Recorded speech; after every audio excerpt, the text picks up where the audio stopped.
So the wrists in the golf swing get really misunderstood. The wrist movement is more likely to help your consistency of strike, help your speed, but too often golfers don't understand it and they're trying to reduce their movement thinking that is going to get you consistency. Today's video, I'm explaining what the wrists actually do.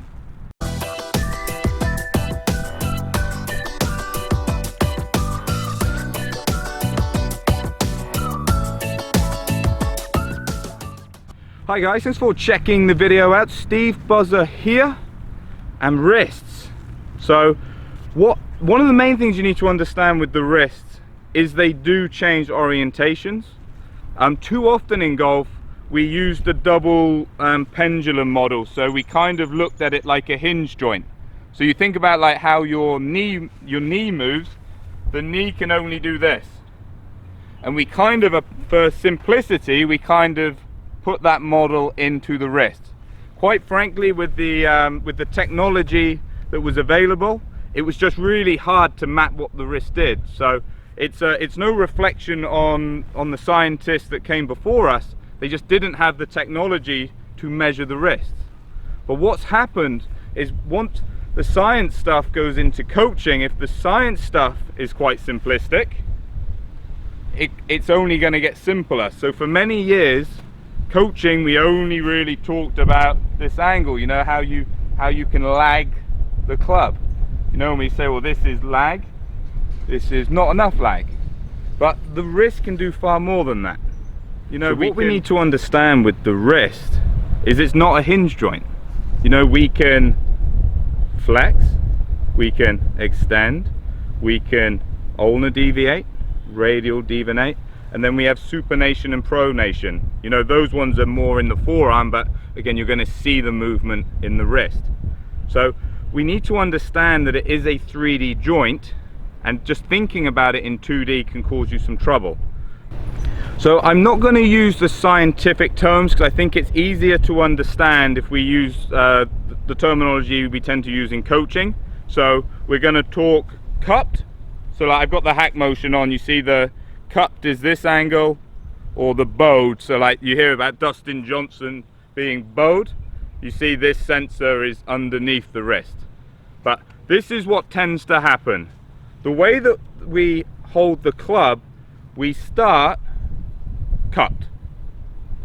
As we take the club back, it tends to go into flexion, so it bows. When we get to the top of the swing, it starts to cup again, and that's okay. And when I say it starts to cup, that doesn't mean that it does cup, it just starts to move in that direction.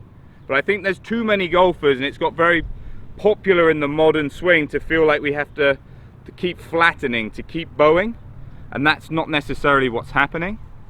From this position, when we start coming down, it does start to bow. We go into impact and it starts to cup again. I've exaggerated the moves, so cupped, halfway back, starts to bow, cups again, bows in the downswing, and then it cups again.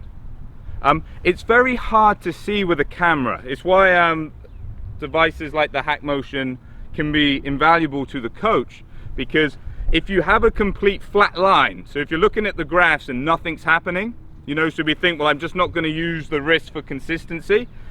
Once you actually put that into a golf swing, it has no power, and it makes it very hard to actually move. You know, you can't load the shaft, you know, so you get a very weak golf swing. If you have a weak golf swing, you then have to overexert other body parts to try and make up for it.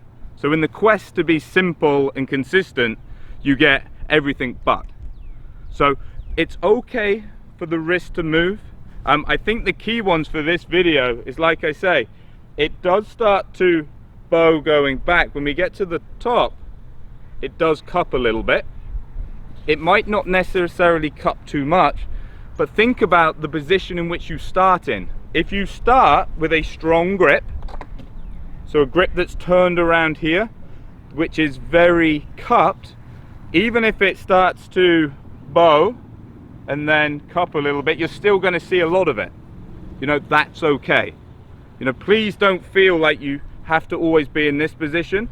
It can be advantageous for some, but not all. And if you want more information on that, get comments down below. I'll happily do another video.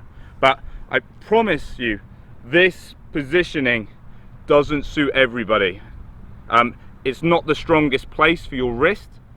You might need a really powerful move in the downswing to accommodate that.